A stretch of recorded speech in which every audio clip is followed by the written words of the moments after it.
warahmatullahi wabarakatuh. Jadi kita akan masuk topik baru setelah UTS, yaitu anti turunan.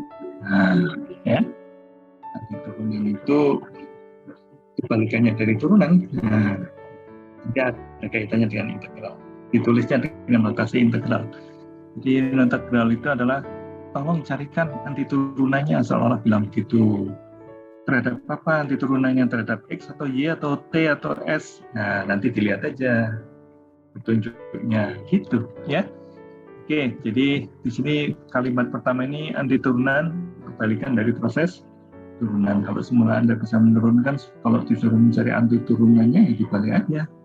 Ya, jadi kalau X kuadrat diturunkan sama dengan 2X, maka kalau ada tolong carikan anti turunan dari 2X, ya bilang aja X kuadrat. Kayak gitulah ya. Balik. Oke, nah jadi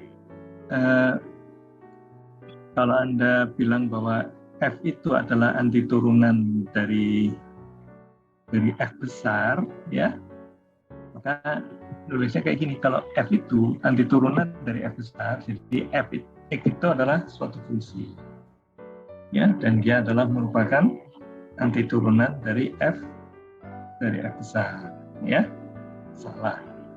Nah, iya betul, salah, ya. Jadi kalau F-nya itu adalah anti turunan dari F kecil, maka kira-kira kalau F kecilnya itu sudah diperoleh, maka kalau saya salah nggak ya? Kayaknya saya salah, ya. Jadi yang dimaksud anti turunan yang mana nih? Yang F kecil atau yang F besar? Ya, oke, F besar lah yang anti turunan. Karena kalau Anda sudah mendapatkan anti turunannya, maka kalau diturunkan, maka kembali ke fungsi asalnya. Jadi fungsi asalnya itu F kecil, ya, fungsi asalnya diberikan. Kalau sudah diberikan artinya sudah diketahui, itu bahasanya matematik ya. Jadi kalau ada di bahasa matematik diberikan epsilon lebih besar 0 akan dicari delta. Nah, kamu harus tahu yang diketahui yang mana, yang dicari apa. Kayak gitu ya. Jadi tahu bahasa pastinya. Jadi kalau ada kata diberikan, berarti itu yang diketahui dulu, ya. Begitu ya. Jadi kalau Anda baca soal diberikan, nah itu berarti ini diketahui. Nah, seperti itu, ya. Kan ya sudah pasti sesuatunya di situ. Kemudian akan dicari fungsi F. Nah, fungsi F inilah yang fungsi F besar ya.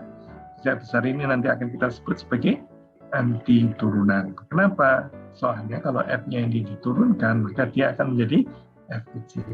Ya, jadi F kecil dicari F besar. Sifatnya F besar gimana? Kalau F besarnya diturunkan, dia akan menjadi F kecil.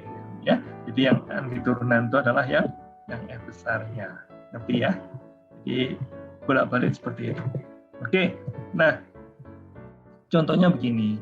Kalau Anda diberikan kecepatan, ya, teman-teman kita tahu lintasan bersama lintasan kalau diturunkan pertama maka dia akan menjadi kecepatan kalau diturunkan lagi dia akan menjadi percepatan, kayak gitu kan ya.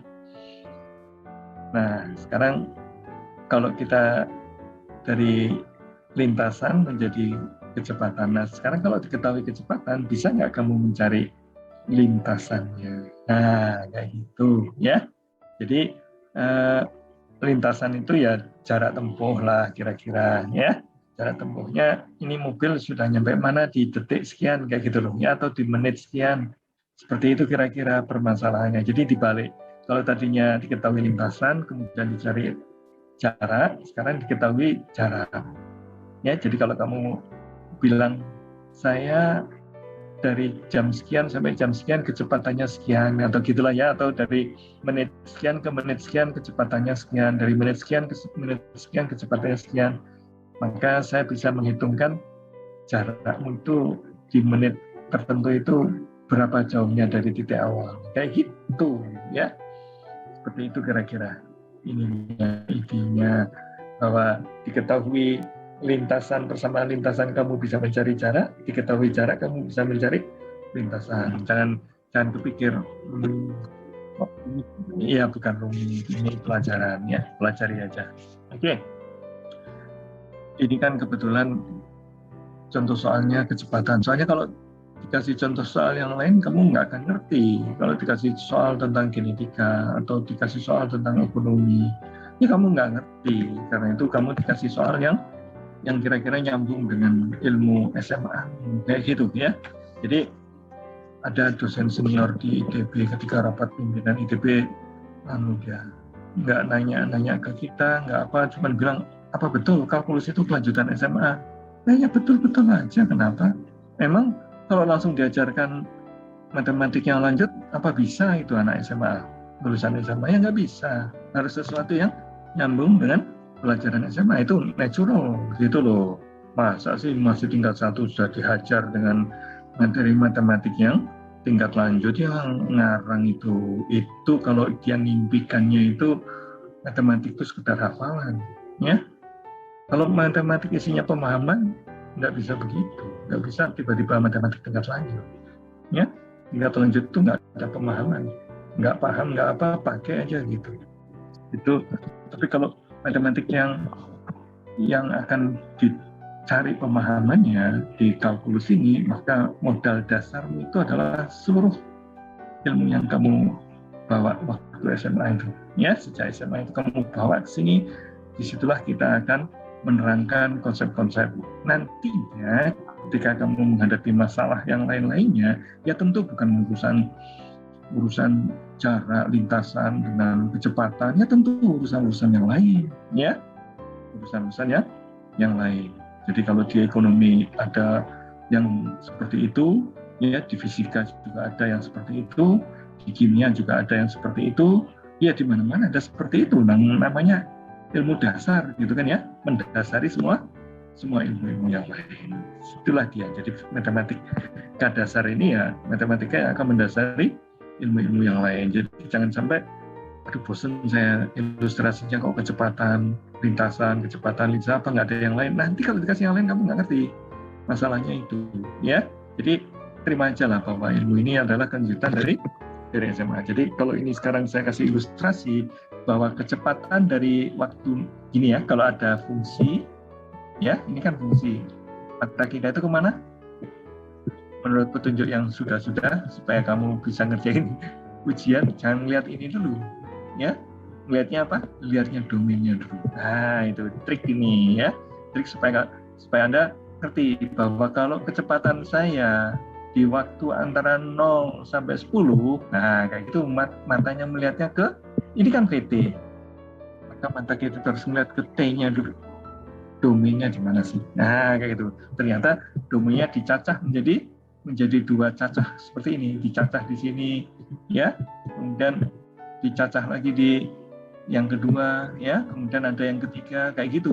Domainnya itu dipecah menjadi 3. Nah kalau sudah mengenali medan, oh ini ada kecepatan kendaraan ya, kecepatan mobil, tapi untuk waktu yang beda. Ini waktunya dari 0 sampai 10 ya. Kemudian ada waktu dari 10 sampai 7.200, ini semua dalam detik ya. Kemudian ada lagi ya dari 7.200 sampai 7.205 detik. Ada aja nih ya, tambahnya cuma 5 ya. Ya tidak apa-apa orang soal untuk ilustrasi ya. Nah kalau mata kita sudah ke sini, baru kita nanya, oke, dari 0 sampai 10 itu apa yang terjadi kecepatannya? Ternyata 2T mah gampang Pak ya, garis lurus melalui titik 0 dengan kemiringan 2 ya sudah selesai ya. Jadi kemiringan 2 melalui titik asal ya, Y sama dengan 2X gitu kan, kalau pakai salib sumbunya. Kalau garis absesnya X, ordinatnya Y ya.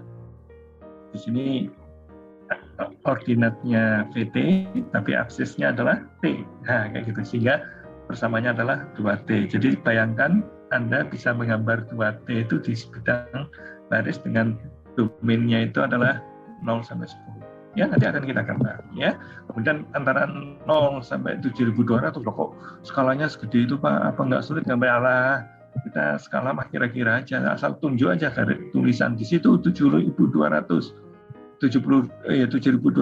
terus kemudian yang ini yang selebihnya, ya. Nah, gambarnya akan seperti apa? Ya, gambarnya seperti ini, ya. Gambarnya akan seperti ini gambarnya, ya. Jadi antara 0 sampai 10, ini antara 0 sampai, Pak, ini gambarnya nggak proporsional lah, ya. Ini dari sini ke sini panjangnya 10 kok, dari sini ke sini kok 7.200, Pak. Kan itu nggak masuk akal, Pak. Ya, harusnya kan segini itu 10, segini lagi 10 lagi, segini lagi 10, paling-paling itu 30, Pak. Kenapa kok ditulis 7.200? Ya udahlah. Ini cuma untuk display aja bahwa antara 0 sampai 10 ini dia 2TX itu adalah ini dia, ya. 2TX itu adalah yang garis lurus melalui titik 0 dengan slope-nya adalah 2, ya. Kemudian antara 10 dan 7.200 itu adalah konstan di sini kecepatannya, ya, 20 apa meter per detik atau apa. Kemudian ketika nambah 5, Pak, ini kok nambah 5 kok sesempit ini, Pak, apa kelihatan lebar gitu. 5 itu kan harusnya, nah udahlah, ya. Pokoknya ini ada persamaan dengan slope-nya negatif gitu loh, ya. Masih ingat nggak? Ada persamaan dengan slope negatif. Ini dia ada persamaan dengan slope negatif. Ini gambarnya menakutkan, Pak. Ya udah, kalau disuruh gambar kayak gini itu harusnya kamu sudah bisa melakukannya dengan kecepatan tinggi. Anda akan segera melihat bahwa T ini akan mencapai titik yang akan memotong sumbu T misalkan, ya. Di mana? Ya ini harus sama dengan K0 dulu gitu kan, ya. Sama dengan K0 dulu, kemudian baru nanti bisa dicari T-nya akan sama dengan berapa. Oke. Nah, gambarnya ya tadi itu, ya. Gambarnya yang tadi itu ternyata dia akan nyampe di 7205 itu pas motong sumbu X gitu loh, ya. Coba aja, ya. Coba aja dicari, ya. Seolah-olah ini pindah ruas ke kanan gitu kan, ya, biasanya, atau ruas kiri tambah ini, ruas kanan tambah ini, yang positifnya, ya, sehingga akhirnya nanti akan 20 akan dibagi dengan 4 kan, 20 bagi 4 kan 5, kemudian T-nya akan ketemu sama dengan 7100 ditambah 5, ya, betul, 7100 tambah 5. Oke, jadi di 710 tambah 5, nah ini dia. Kok 72? Dari mana 72? Coba lihat dulu, 4, 5, T-nya adalah, berarti ini harusnya 72 ini, ya. Ini adalah 72 nanti kita kasih tahu, ya. Ini harusnya 72, ya. Tak print screen mau tak kirim ke Pak Warsuma. Mana Pak Warsuma? Ini dia. Saya dulu.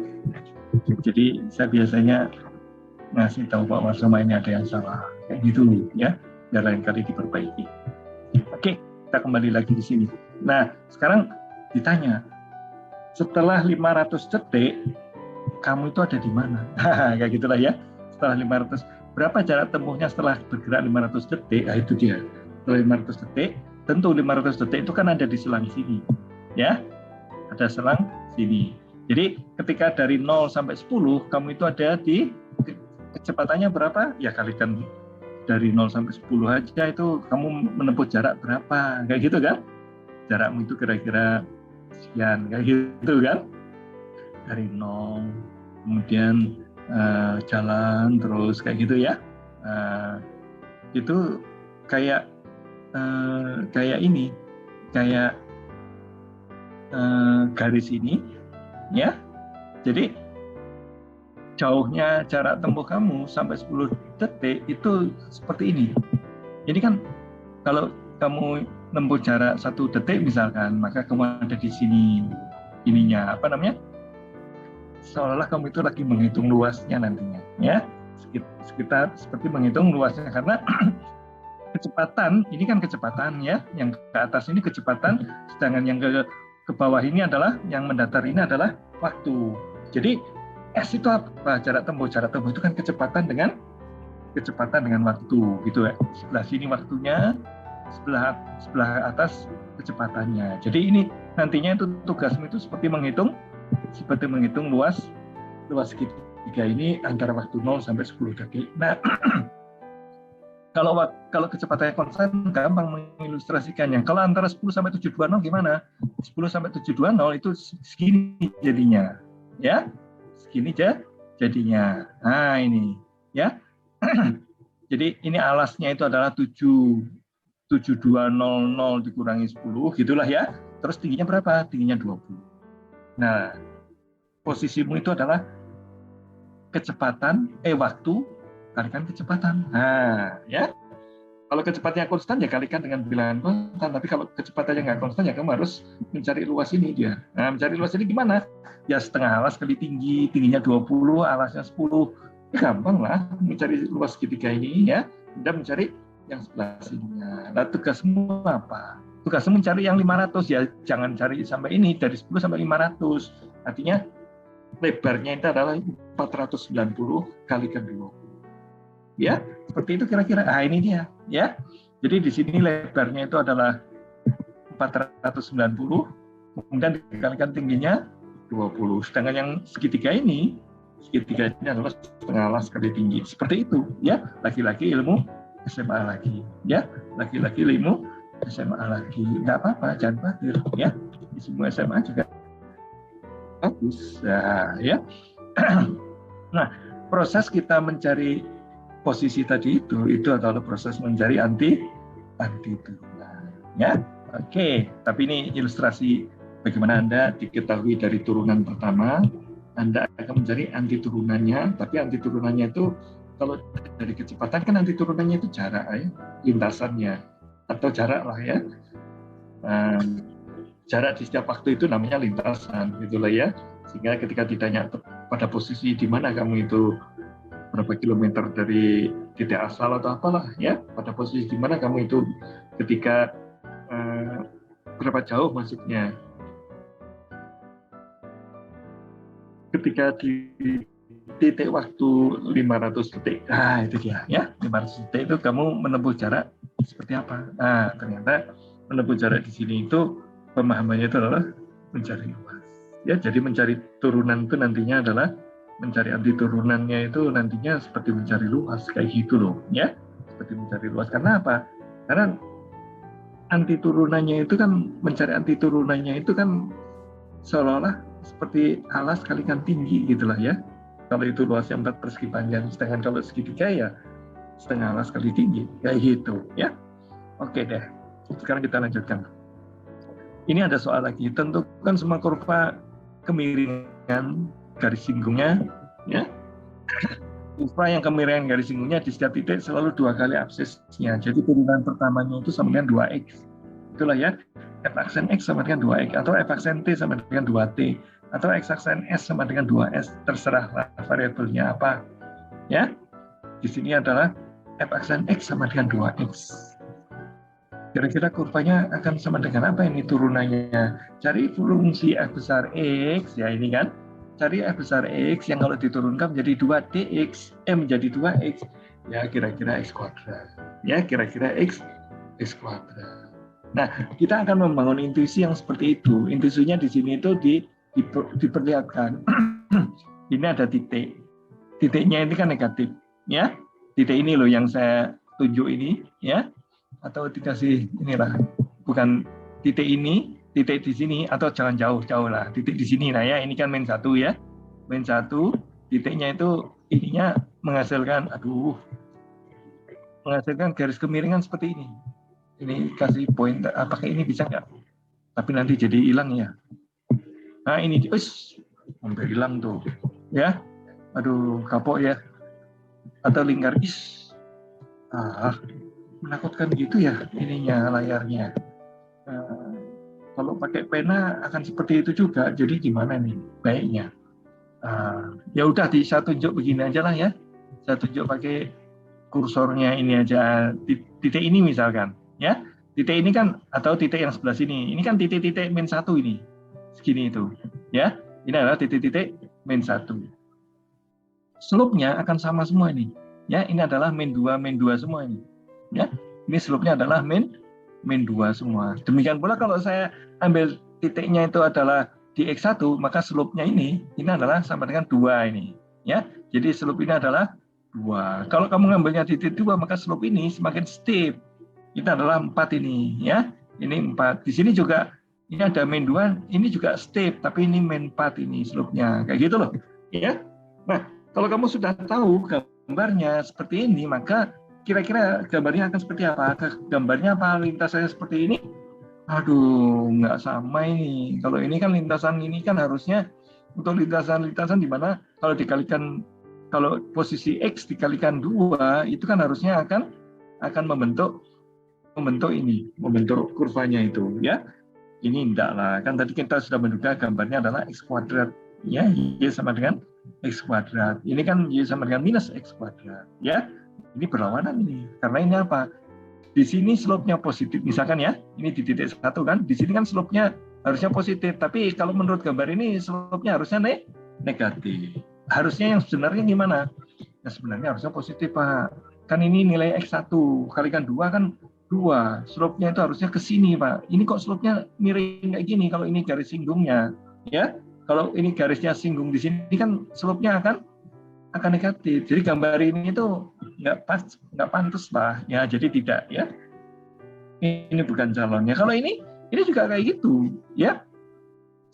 Titik ini misalkan, ya, titik ini atau titik inilah yang satu lebih dikit ini. Ini kan kayak mencapai titik puncaknya itu kan kayak 0 gitu kan ya. Padahal ini kan 1, sekian, 1,1 misalkan. Ya, kalau ini 1,1, maka harusnya di sini slope-nya adalah 2,2. Kayak gitu loh. Nah, ini kok malah slope-nya negatif, slope-nya kayak 0 gitu, ya.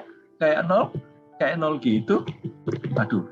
Nah, kayak 0 gitu, ini kan kayak 0 gitu di sini, ya. Kalau slope-nya 0, padahal yang dituntut oleh soalnya itu slope-nya itu adalah 2 kalinya titik ini kan. Harusnya 2,2, karena itu tidak mungkin gambar seperti ini, ya. Nah, mungkin gambar seperti ini karena ini di sini itu slope-nya negatif semua ini di sini itu, ya. Padahal untuk wilayah yang positif ini kalau dikalikan 2x itu harusnya positif semua slope-nya di sini. Nah, ini slope-nya negatif ini di garis ini. Jadi gambar ini pun tidak. Kalau ini gimana? Ah, ini dia. Di sebelah kanannya titik 0, slope-nya positif semua, ya. Di sebelah kirinya 0, slope-nya negatif semua. Wah, ini calon ini, ya. Oke, jadi ini mungkin. Kalau yang ini mungkin nggak? Ya, sungguh sangat mungkin. Yang ini juga sangat mungkin, ya. Ini sangat mungkin, ini sangat mungkin, ini sangat mungkin, ya. WD itu Warsoma ini, ya. Ya, jadi untuk permasalahan kita tadi itu, permasalahan kita kan ini, satu biji ini, ya. Permasalahan kita itu adalah ini, ya. Ini permasalahan kita. Itu ternyata menghasilkan kurva yang slope-nya itu 2 kalinya, ya. Ini kan kurva yang slope-nya itu 2 kalinya, itu menghasilkan kurva yang banyak. Kalau nggak yang merah, yang biru, yang hijau, yang coklat, yang biru muda, kayak gitu, ya. Seperti itu. Jadi solusinya bisa banyak, ya. Bisa yang merah, bisa yang biru, ya.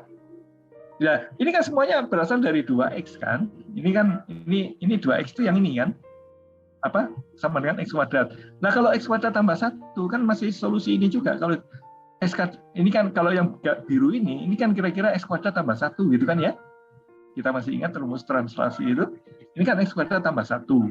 Nah, kalau diturunkan kan 2x juga, x kuadrat tambah 1. Kalau yang ini x kuadrat tambah 2. Ini kan ada 2 nih, x kuadrat tambah 2. Kalau diturunkan juga 2x.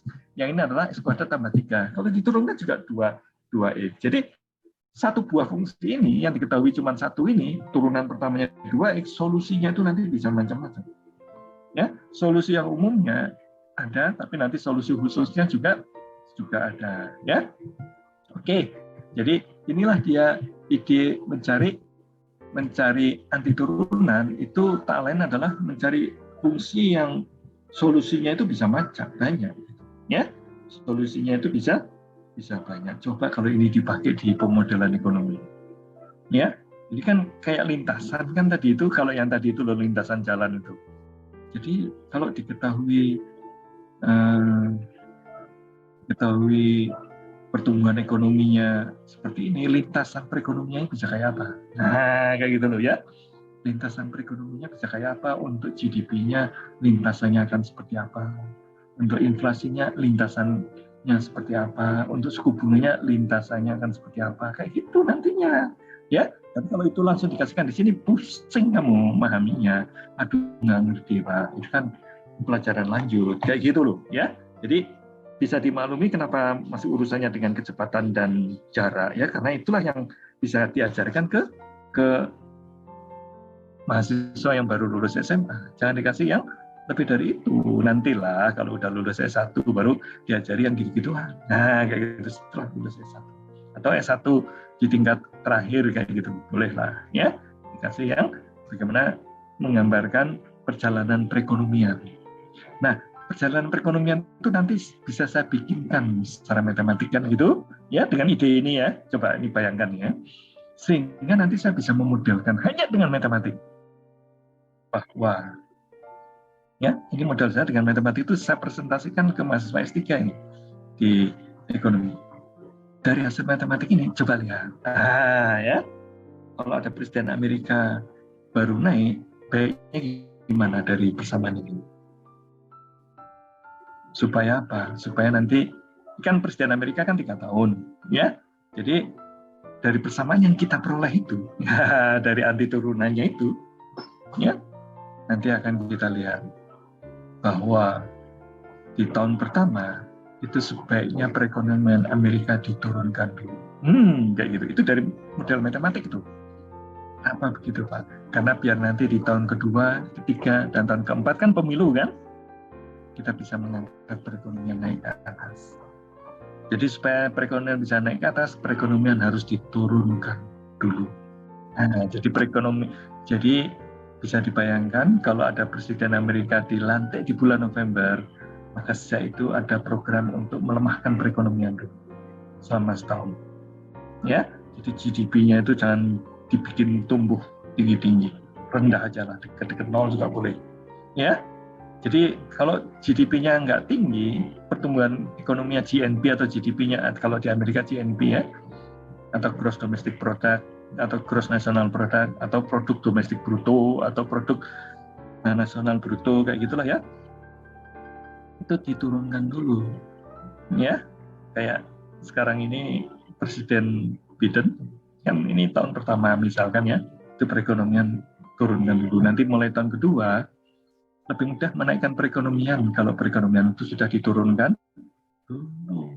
Coba kalau perekonomian itu kenceng, ngebut dari tahun pertama Presiden masuk menjabat, itu tahun kedua untuk naikkan lagi itu susah, tahun ketiga untuk naikkan lagi lebih susah lagi, tahun keempat untuk menaikkan lagi udah susah, maka tahun keempat kamu nggak akan dipilih lagi karena kamu tidak bisa memperlihatkan bahwa kamu bisa menaikkan perekonomian. Nah itu dia.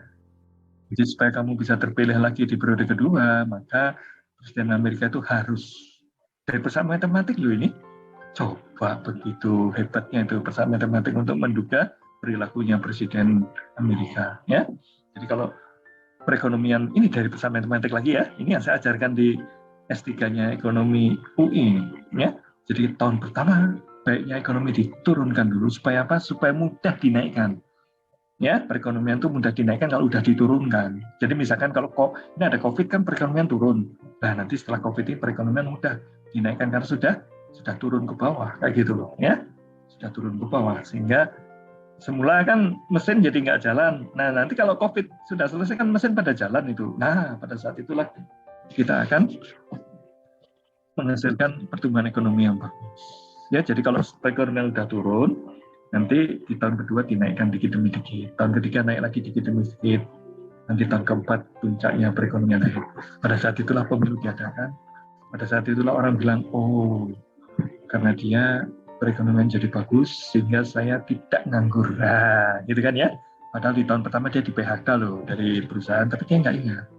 Jadi ingatan manusia itu ingatannya jangka pendek. Jadi ingatan 4 tahun yang lalu atau 3 tahun yang lalu aja udah nggak ingat dia. Bahwa dia 4 tahun yang lalu itu di PHK. Dia nggak ingat. Yang diingat adalah 1-2 tahun terakhir saya itu dapat pekerjaan. Karena saya dapat pekerjaan, maka saya dapat income, maka saya akan bilang ini presiden yang bagus, maka saya akan pilih lagi. Wah, kayak gitu. Tuh, ya. Jadi kebijakan perekonomian presiden yang seperti apa yang seperti itu kebijakan supaya dia terpilih lagi. Nggak peduli dia harus mengorbankan perekonomian jadi negatif dulu atau jadi merambat dulu, banyak orang PHK dulu, itu kayak tunggu nanti setelah 3 tahun kamu akan masuk lapangan kerja lagi, kayak gitu kira-kira bahasanya presiden, ya seperti itu, ya itu dari model matematik. Kalau itu saya ajarkan ke Anda sekarang, ya kamu nggak ngerti, kamu cuma ngertinya tak ceritain aja, ya. Jadi ada semacam ada kecepatan, ya, kemudian ada lintasan. Nah itu dia, lintasannya harus seperti apa? Lintasannya itu adalah kamu turun dulu lintasannya, kemudian naikkan lintasannya, ya, seperti itu lintasan perekonomian. Ya, bisa juga lintasan perekonomian naik dulu, kemudian turun. Itu kalau urusannya dengan inflasi misalkan, atau dengan suku bunga, tapi bukan dengan GDP. Nah, kayak gitu. Ya, jadi skenario lintasan itu nanti akan macam-macam untuk tiap variabel ekonomi. Nah, kayak gitu ya. Jadi jangan kamu bayangkan bahwa setiap kebijakan ekonomi itu selalu akan mensejahterakan rakyat, ya enggak lah. Ya, mereka siapa dulu? Mereka politisi, maka harus dipikirkan kepentingan politik dulu daripada kepentingan rakyat banyak. Seperti itu. Itu cara berpikirnya politisi di Amerika seperti itu. Nah, saya nggak bilang tentang Indonesia loh. Pokoknya saya ngomong tentang Amerika. Ya, setiap kebijakan ekonomi selalu kaitannya adalah urusan politik. Supaya saya terpilih lagi 4 tahun lagi itu dari sekarang saya harus bagaimana? Nah, kayak gitu. Ya, jadi begitu naik menjadi presiden, jangan menjanjikan tahun pertama itu pertumbuhan ekonomi akan bagus, kamu akan tidak di PHK, jangan. Ya, diem aja dulu. Diem aja dulu. Ya, nanti menjelang pemilu baru kamu bilang ini karya saya. Pertumbuhan ekonomi jadi bagus di 2-3 tahun terakhir ini. Wow, ya. Sehingga pengangguran akan rendah, perekonomian bagus. Nah, dengan cerita kita aja seolah-olah dia bilang pilih saya lagi untuk jadi presiden yang kedua. Kayak gitu. Ya. Jadi perekonomian dan lain-lainnya itu kadang untuk main-main para politisi untuk supaya dia terpilih lagi. Ya, kalau di Amerika kayak gitu. Ya, bukan setiap kebijakan itu untuk mensejahterakan rakyat. Tidak. Ya, cuman ada petugas yang akan mengerem perilaku presiden yang seperti itu. Ya, jadi kalau ada presiden yang seperti itu, ada pihak lain yang bisa mengerem-ngeremnya supaya kamu jangan keterusan seperti itu, nggak bagus. Orang di PHK kok kamu, ya, namanya adalah Federal Reserve. Kalau di Indonesia namanya BI, Bank Indonesia. Ya, Federal Reserve ataupun BI itu namanya Bank Sentral. Itu tidak di bawah presiden, baik di Amerika maupun di Indonesia. Ya, jadi dia bukan lembaga eksekutif, dia adalah lembaga yang terpisah, lembaga negara tapi bukan di bawah pemerintah. Ayo, beda negara antara pemerintah, bingung kamu. Ya, kalau yang di bawah pemerintah kan seluruh anggaran, seluruh pembiayaannya dibayari oleh pemerintah. Tapi kalau lembaga negara tidak harus dari pemerintah pembiayaan pelaksanaan berjalannya lembaga itu. Ya, BI itu tidak dibayari oleh APBN. Ya, demikian Federal Reserve juga tidak dibayari oleh APBN-nya Amerika, sehingga dia bisa berperilaku beda dengan perilakunya presiden. Dia bisa ngerem perilakunya presiden yang terlalu mikirin politiknya itu, direm. Jadi lembaga negara itu ada checks and balance namanya. Kamu melakukan ini, aku melakukan sebaliknya. Nah, supaya jangan sampai kamu terlalu banyak merugikan rakyat. Seperti itu. Jadi ada pengeremnya. Karena itu lembaga bank sentral itu harus independen dari campur tangan politik. Jangan sampai kemasukan politik. Ya, seperti itu. Jadi Federal Reserve, walaupun kepala Federal Reserve itu dipilih oleh presiden, baik di Amerika maupun di Indonesia. Ya, diusulkan oleh presiden dan dipilih oleh DPR kalau di Indonesia. Ya, tapi kalau di sana diusulkan oleh presiden dan dipilih oleh Kongres nanti di Amerika itu. Kongres itu isinya Senat dan utusan daerah, House of Representatives. Ya, jadi ya kayak di Indonesia lah, ada DPR dan ada utusan daerah kalau digabung menjadi MPR kayak gitu. Ya, kalau di sana Kongres itu terdiri dari Senat dan utusan daerah. House of Representatives itu ya setara dengan Senat lah ya. Itu ada utusan daerah, ada Senat, ya kemudian digabung itu menjadi Kongres kalau di Amerika seperti itu. Jadi mirip dengan di Indonesia yang namanya MPR itu. Ya, jadi Di sana itu ada House of Representative dan Senatnya itu akan milih siapa Federal Reserve-nya, seperti itu, ya. Siapa Federal Reserve-nya. Nah, tapi Federal Reserve itu usianya 8 tahun, sedangkan Presiden usianya 8 tahun. Jadi Federal Reserve yang dipilih oleh Partai Republik misalkan dipilih oleh Donald Trump gitu ya. Ini Federal Reserve-nya sampai sekarang kita hasil pilihan Partai Republik, tapi pemerintahannya Partai Demokrat misalkan, ya. Karena itu dia tidak terlalu mikirin politik, karena dia bisa menjangkau kedua partai itu, ya. Pokoknya dia melayani bagaimana perekonomian ekonomi itu baiknya bagaimana sih, gitu. Akal sehatnya masih ada, tidak ada pertimbangan politik seperti itu, ya. Karena itu dia harus netral, tidak boleh dicampur tangani oleh politik. BI juga harusnya begitu, tidak boleh dicampur tangani politik seperti itu. BI juga tugasnya lebih lama daripada tugasnya presiden seperti itu.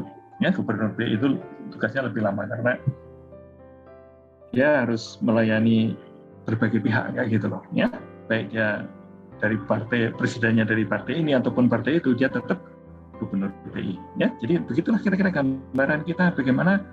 Tadi kan saya perlihatkan lintasan-lintasan yang macam-macam ya. Lintasan-lintasan itu semua adalah solusi. Ya, di perekonomian juga nanti ada berbagai lintasan. Nah, sekarang bagaimana ilmu ekonomi itu, ilmu matematika ekonomi itu bisa memilihkan, tolong pilihkan satu lintasan yang baik untuk masyarakat. Kayak gitu, ya. Tolong pilihkan lintasan perekonomian. Entah lintasannya itu naik dulu baru turun, atau turun dulu baru naik, atau naik turun, nggak peduli pokoknya, atau naik sedikit, kayak gitu ya. Terserah model ekonominya seperti apa, kasihkan lintasan perekonomian. Baik itu untuk GDP-nya, baik itu untuk inflasinya, baik itu untuk suku bunganya, macam-macam, baik untuk valuta asingnya. Berikan lintasan pada kami supaya kami itu bisa ngambil keputusan yang akan baik untuk masyarakat. Nah, yang kayak gitu itu tugasnya Federal Reserve. Kalau Indonesia tugasnya BI. Karena itu tugas BI itu bukan main, model ekonominya rumit sekali, ya. Dan saya konsultannya saya dulu, ya. Ketika mereka membangun modelnya itu, saya konsultan dan saya taruh lulusan dari matematik, saya taruh di situ selama setahun. Dia itu berhasil menurunkan turunan-turunan matematik sebanyak 300 halaman. Jadi kayak sehari satu lembar gitu loh. Setahun dia menghasilkan 300 halaman turunan matematik. Serumit itu loh modelnya. Ya, jadi bukan model 1-2 persamaan kemudian di solve, ini modelnya puluhan atau ratusan gitu loh ya. Turunannya itu derivation-nya itu rumit gitu loh. Ya, seperti itu kira-kira. Sungguh-sungguh sekali mereka menggunakan model untuk mencapai yang terbaiknya itu bagaimana sih. Kayak gitu loh. Ya, tanpa mikir kepentingan politik apa-apa. Seperti itu. Kira-kira seperti itu. Ya. Jadi ilmu yang saya ajarkan ini saya yakin karena aku udah melihat, udah ngalami bahwa ini itu sesuatu yang nantinya kamu itu akan terproyeksikan ke masalah-masalah yang menghendaki pakai matematik yang lanjut, dan kamu harus belajar dari matematik dasar. Jadi kalau sekarang diajarkan kecepatan, posisi, lintasan, udah terima aja karena kamu masih tahunya cuma itu. Jangan bilang bosan saya dengan contoh soal. Ya iyalah, kalau kamu tak kasih yang lain nanti kamu mental loh, nggak bisa kemana-mana. Ya, aku nggak tahu pak. Ya terlalu banyak nggak tahunya nanti kamu. Kalau udah masuk matematik yang untuk model perekonomian yang rumit kayak gitu loh, ya. Jadi kalau ada contoh soal masih tentang lingkaran, tinggal luas lingkaran, volume kerucut, ya udahlah, karena SMA-mu baru nyampe situ, yang bisa diolah untuk belajar kalkulusnya, ya. Oke, sekarang ini yang ini udahlah ya. Oke, sekarang definisi antiturunan itu, antiturunan dari fungsi f dinotasikan dengan AF atau ini notasi integral kan, ini ada integral, ini ada dx. Itu dia. Jadi kamu dicari antiturunan terhadap x gitu loh. Ya. Dx itu ya itu perintah. Cari turunannya terhadap x. Ya. Jadi misalkan ini ada fungsi fx, y gitulah ya. Jangan cari antiturunan terhadap y, tapi cari antiturunannya terhadap x. Kira-kira seperti itu pesannya. Ya. Jadi pesan ini itu ini ada tulisan S itu dari summation gitu loh, summation gitu, penjumlahan gitu loh nantinya. Nanti memang ini urusannya dengan urusan penjumlahan atau dengan urusan area. Tadi kan kita menghitung area kan luas ya. Jadi ini bisa area, bisa penjumlahan karena memang integral itu nantinya adalah penjumlahan. Nantilah ya. Fungsi S yang memenuhi keturunannya adalah fx. Ya, ini dia ya. Jadi kita akan mencari ini itulah yang namanya F, gitulah ya. Ini itu namanya F. Ini juga namanya F, ya. Kalau diturunkan maka itu akan menjadi F kecil. Seperti itulah kira-kira. Ini cuma notasi-notasi dulu. Pak membingungkan Pak? Ya iyalah, masih pertama membingungkan, ya. Karena itu masih beruntung kita itu mulainya dari definisi. Ya, jadi kalau kita bingung-bingung, lihat aja definisinya. Kalau bingung lagi, lihat lagi definisinya.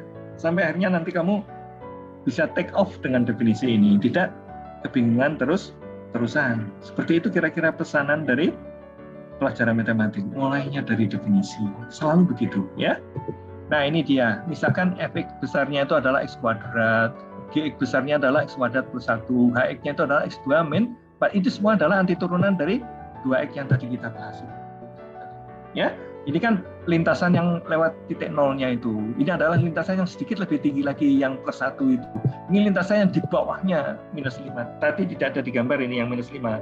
Kita kan ada yang plus 1, plus 2, plus 3, plus 4 gitu kan, semakin tinggi kurvanya ke atas. Seperti itu. Tapi modal dasarnya itu adalah F yang melintasi. Nah, itu. Tapi tergantung dari, nanti akan kita tahu kenapa Pak kita milih yang ini, Pak. Kapan kita akan milih solusinya itu yang ini, kapan kita akan milih solusinya yang ini. Ya, ini namanya solusi khususnya itu, ya. Kita akan cari persyaratannya apa sih untuk sampai sini. Ya, misalkan persyaratannya sekarang itu inflasinya adalah 4,5% misalkan, ya. Itu persyaratannya. Saya ingin lintasan ke depan inflasinya itu akan seperti apa. Saya ingin lintasan GDP ke depan itu seperti apa. Kalau GDP sekarang itu adalah sekian, ya, saya ingin lintasan suku bunga itu seperti apa. Kalau suku bunga sekarang itu adalah sekian, saya ingin lintasan valuta asing itu seperti apa. Kalau valuta asing hari ini itu sekian, ya kayak gitu. Ya, itu yang akan menentukan ujungnya sini itu nanti akan seperti apa bentuknya. Nah, kayak gitu, ya. Jadi di dalam pemodelan ekonomi atau apa, itu nanti akan ada seperti yang misalkan diketahui ini dulu ya awalnya, nanti akan dicari lintasan perekonomian. Seperti itu, ya. Ya, kalau yang gini kan lintasan perekonomiannya cuman kuadratik kayak gitu Pak. Ya udah, ini kan yang gampangnya, ya.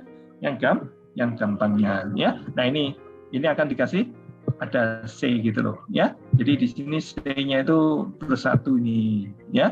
Di sini C-nya adalah min 5. Jadi hubungan antara F, G, dan H itu dinyatakan oleh Fx sama dengan Gx dengan yang lain plus C gitu loh. Tinggal C-nya dikasih tahu aja. Kalau C-nya sama dengan 1 ya itu dengan Gx ini. Kalau C-nya sama dengan min X, min 5 ya dengan Hx. Kayak gitulah ya. Oke. Jadi seperti ini dia. Ya. Solusinya itu adalah Fx sama dengan Gx plus K. Nah, ya. Gx plus K itu berapa nih K-nya? Ya K-nya jadi min 1 kan kalau yang ini. Ini kan ada X plus 1. Kalau ditambah dengan K yang sama dengan min 1, satunya ini akan hilang, tinggal kuadrat aja, yaitu sama dengan F-nya. Jadi K-nya nanti akan ketemu sama dengan min 1 ini. Tapi lihat bahwa anti turunan, ini juga anti turunan. Kayak gitu, ditambah konstanta. Jadi anti turunan itu bisa banyak nantinya. Ya, lah K-nya berapa Pak yang baik? Ya nanti kita tentukan.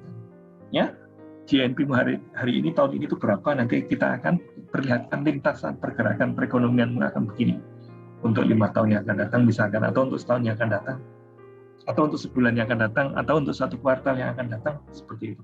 Ya, kalau lagi memproyeksikan perekonomian jangan jauh-jauh, jangan sampai memproyeksikan 25 tahun, aku udah putus asa itu. Wah, kok ada sih orang bisa memproyeksikan 25 tahun? Memproyeksikan 5 tahun data science aja nanti akan jadi gimana?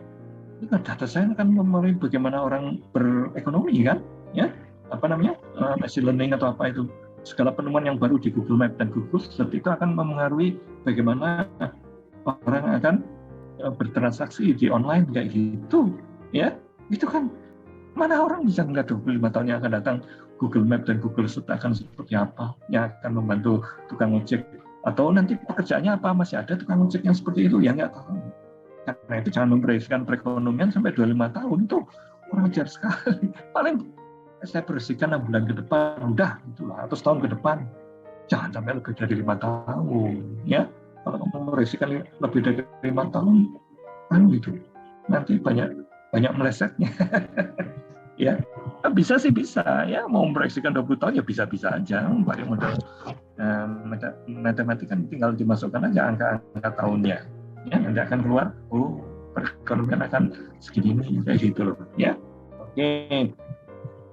Oke, jadi ininya apa namanya, pedoman kita untuk mencari anti turunannya. Jadi kalau ini X pangkat R, maka ini SMA kan, XR plus 1, nah kayak gitu loh ya. Demikian pula kalau ini UR, ada U aksennya ya, maka ini akan seperti ini. Nah ini, nanti rahasianya adalah mencari U-nya ini ya. Mencari U ini kan ada U, ada X gitu loh. Ya, kamu anti turunkannya terhadap U atau terhadap X sih, kayak gitu loh ya. Nah, oke, tetap terhadap X, tapi ini ada faktor U, fungsi U, U-nya itu fungsi dari X, nanti kita praktekkan nih. Nanti kita praktekkan yang ini benar nih. Ya. Yang ini benar tapi yang ini salah. Ya, yang ini salah. Aku udah kasih tahu Pak Warsama ini salah, Pak Warsama. Ini harusnya integrasi X sama dengan minus cos X. Kayak gitu ya. Ini salah. Oke, yang lain-lainnya oke, ya. Jadi sampai segini anti turunan. Sekarang kita akan masuk ke yang ini, ya. Kamu pengen ngerjain gitu yang ini? Oh, ini sudah absensi itu saya tuliskan 11.45 sampai 11.55.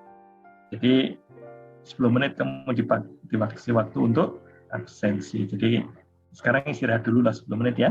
Nanti